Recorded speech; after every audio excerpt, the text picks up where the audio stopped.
It is May 24th, 2023, a normal evening in Jacksonville, Florida, when a deputy sheriff notices a vehicle speeding through a red light. The deputy, suspecting an emergency, begins following the car, which heads straight for the emergency room of the local hospital. Once they arrive, the passengers quickly get out of the vehicle. In the back seat lies Ania, a girl of just 19 years old, in critical condition. The young woman has been wounded by a gunshot and is losing blood profusely. The paramedics immediately transfer her to the operating room, but, despite desperate attempts to save her, Ania dies shortly after due to her serious injuries. The scene is chaotic. The passengers of the car, Antonio and Mariah Clayton, appear visibly shaken. However, investigators immediately notice inconsistencies in their statements.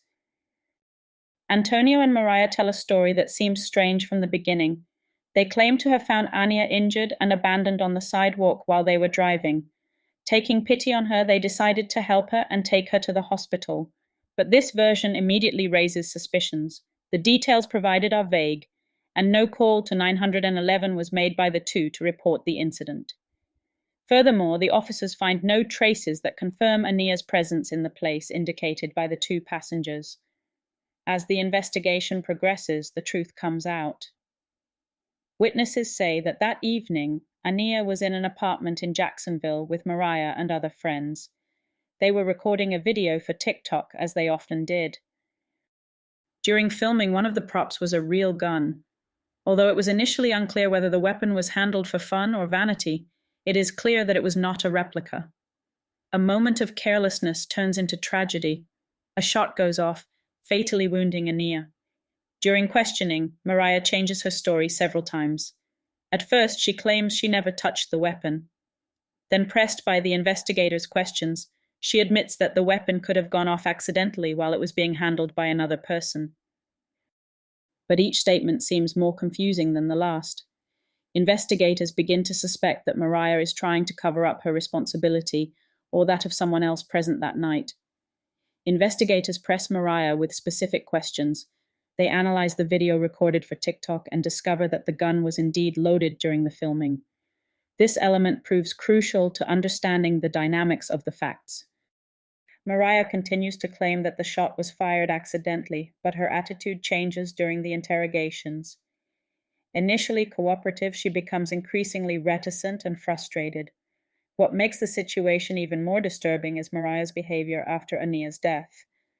Despite the tragedy, Mariah continues to post videos on TikTok, some of which show her handling firearms.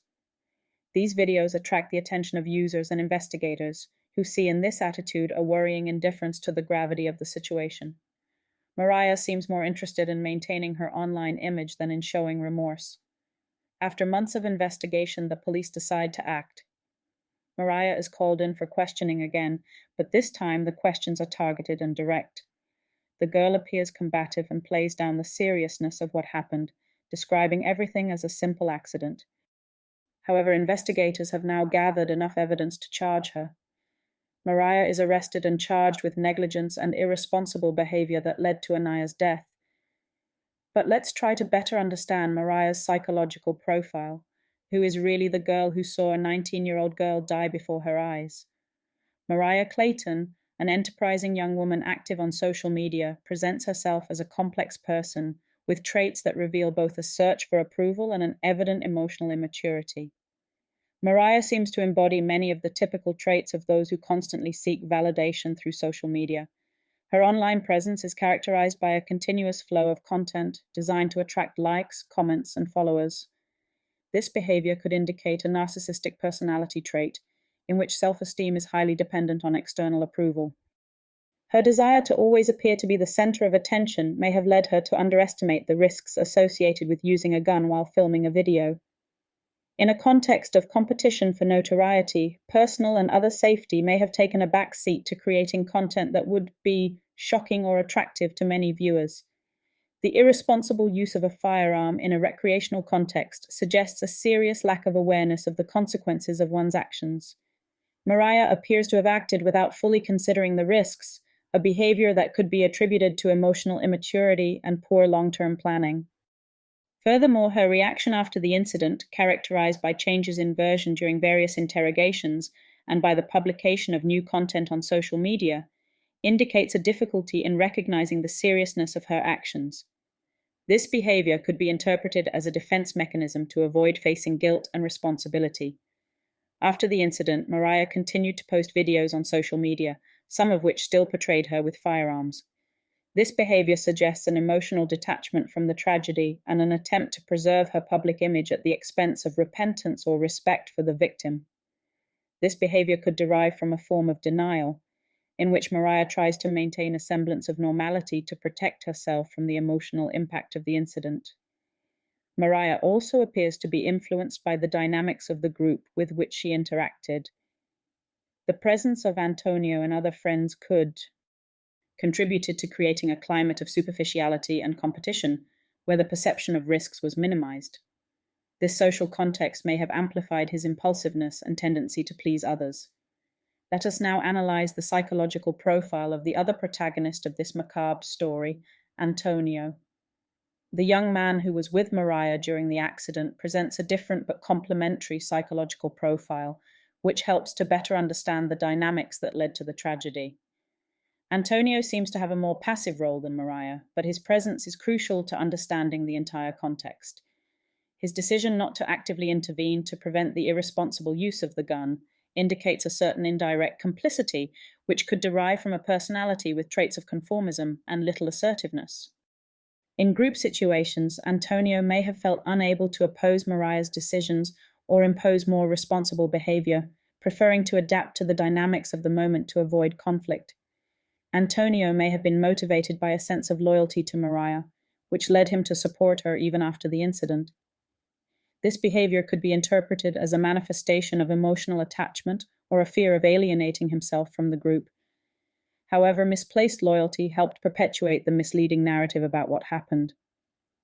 After the incident, Antonio showed signs of emotional distress, but avoided taking direct responsibility. This behavior could be explained as a post-traumatic stress reaction, in which the individual tries to distance himself from the traumatic event to protect his mental stability. Emotional removal, however, did not prevent him from partially collaborating with the authority, albeit inconsistently. It is clear that Antonio was influenced by Mariah's dominant personality. His tendency to follow rather than lead indicates an unbalanced power dynamic between the two, in which Mariah exerted strong control over the situation and the group's decisions. The psychological analysis of Mariah and Antonio cannot ignore the social context and group dynamics in which they found themselves. Peer pressure, the desire to be seen on social media, and the normalization of risky behaviors created an environment in which basic precautions were neglected. The so-called bystander effect probably arose. The presence of other people may have reduced the sense of individual responsibility in both Mariah and Antonio. In group situations, it is common for many individuals to feel less inclined to intervene, expecting someone else to take the initiative. The pursuit of fame on social media played a major role in the tragedy. The use of a real gun in a TikTok video reflects an inability to distinguish between reality and spectacle, a common problem among young people growing up in a world dominated by social media. The tragic accident that led to the death of Ania is the result of a combination of psychological, social, and cultural factors.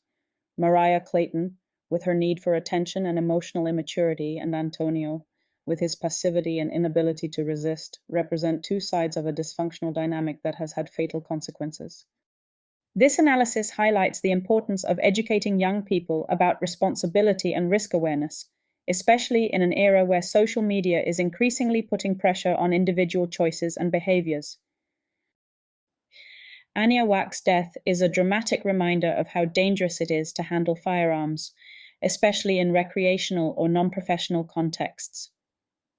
The case has sparked a heated debate about the liability of influencers and the irresponsible use of dangerous objects on social media. If this video made you think and you have an opinion on the story, write it in the comments below. Your participation is important. Don't forget to like the video and subscribe to the channel so you don't miss other insights on stories like this.